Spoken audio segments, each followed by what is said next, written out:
Okay, so let's dive in. We're tackling something that honestly keeps so many people awake at night. That, classic dilemma, following your passion versus, well, reality. Right. The need to pay the bills, meet responsibilities. It's that core conflict, isn't it? What you love versus what keeps the lights on. Exactly.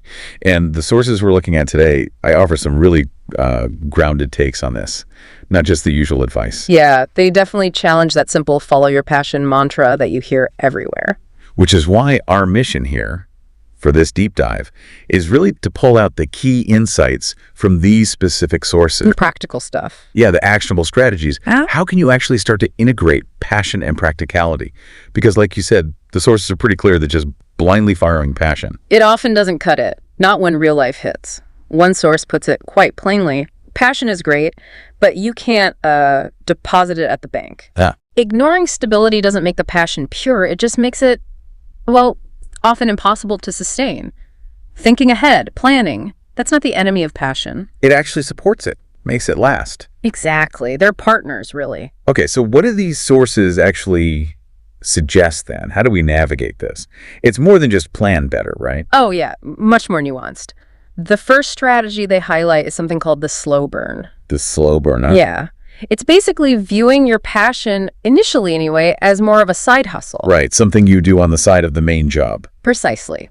And the key insight here, according to the source, isn't just about maybe making a bit of extra cash. It's more fundamental. Which is? It's about testing things out. Like market validation, does anyone actually want this thing you love doing? And also personal sustainability. Can you actually keep it up consistently with energy when you also have your main job? Before you take a huge leap. Exactly. It's a low-stakes way to prove the concept and prove it to yourself, too. Okay, that makes a lot of sense. Build it slowly, test it seriously. What's the second approach they talk about? The second one they call the strategic skill up. Strategic skill up. Yeah. So instead of just seeing your current, maybe more practical job as just something you endure. Like a holding pattern. Right. You actually look at it intentionally. What skills are you learning there that could actually help your passion later on? Transferable skill. Exactly. And not just the obvious ones like, communication. It could be project management, maybe marketing basics, learning how to negotiate. Even just discipline, maybe. For sure. Discipline, managing budgets, dealing with clients. The sources argue your day job can be like an invaluable training ground, if you look at it that way. Using your current reality to build towards your future, that's a powerful tool frame. Okay, and the third strategy. That's the calculated launch. Right, not just jumping blindly. Definitely not. This comes after you've maybe done the slow burn, tested things out, and you've been strategically building skills. Then you build a bridge. It involves real planning, financial planning, like saving up a safety net, maybe cutting back on expenses. And having a proper plan for the passion project itself. Like a business plan. Yes, absolutely. A solid plan. The sources really stress it's about reducing the unknowns as much as you possibly can before making that jump. So these aren't like separate paths. They build on each other. Slow burn, skill up, then the calculated launch. Often, yeah. They can definitely work together. And these ideas, they really speak to the real dilemmas people face. Like the sources discuss this situation with Priya. Oh, yeah. Priya's situation is so relatable. Tell us about that. She's young, right? Yeah, 23. Super passionate about music, spends all her free time on it. But her parents... They have other ideas. Right. They've invested a lot in her education, and they're really pushing for her to go into engineering. Yeah. Stable, secure. And she feels caught.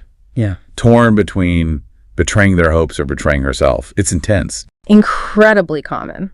And this is where the sources offer that nuance we talked about. They stress that for Priya, right now, it maybe doesn't have to be either. It's about finding the and. Exactly. Finding the and. So how would that actually work for her, according to these sources? What's the and?